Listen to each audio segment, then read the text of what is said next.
عبس وتولى أن جاءه الأعمى وما يدريك لعله يزكى أو يذكر فتنفعه الذكرى أما من استغنى فأنت له تصدى وما عليك ألا يزكى وأما من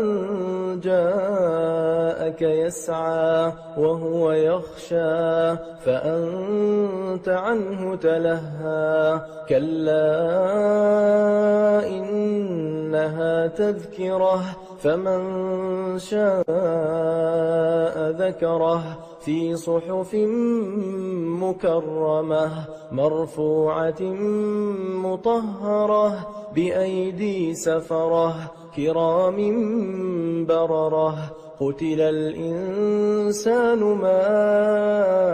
أكفره من أي شيء خلقه من نطفة خلقه فقدره ثم السبيل يسره ثم أماته فأقبره ثم إذا شاء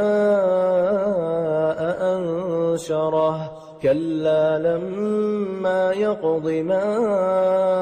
أمره فلينظر الإنسان إلى طعامه أنا صببنا الماء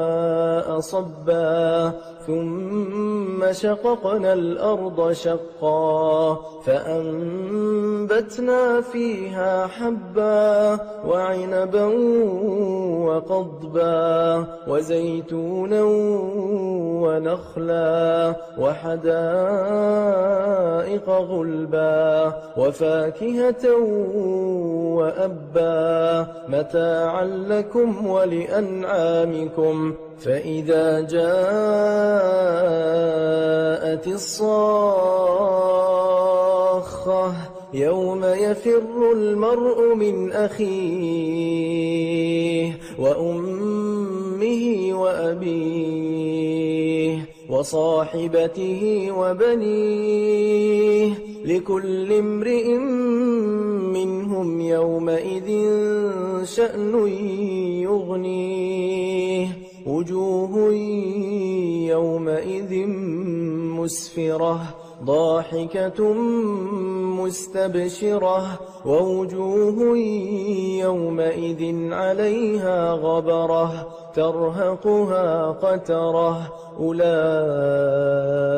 هم الكفرة الفجرة بسم الله الرحمن الرحيم إذا الشمس كورت وإذا النجوم انكدرت وإذا الجبال سيرت وإذا العشار عطلت وإذا الوحوش حشرت وإذا البحار سجرت وإذا النفوس زوجت وإذا الموءودة سئلت بأي ذنب قتلت وإذا الصحف نشرت وإذا السماء كشطت وإذا الجحيم سعرت وإذا الجنة أزلفت علمت نفس ما أحضرت فلا أقسم بالخنس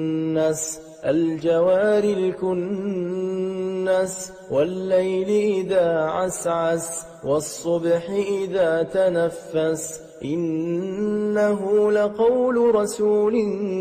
كريم ذي قوة عند ذي العرش مكين مطاع ثم أمين وما صاحبكم بمجنون ولقد رآه بالأفق المبين وما هو على الغيب بضنين وما هو بقول شيطان رجيم فأين تذهبون إن هو إلا ذكر للعالمين لمن شاء منكم أن يستقيم وما تشاءون إلا أن يشاء الله رب العالمين بسم الله الرحمن الرحيم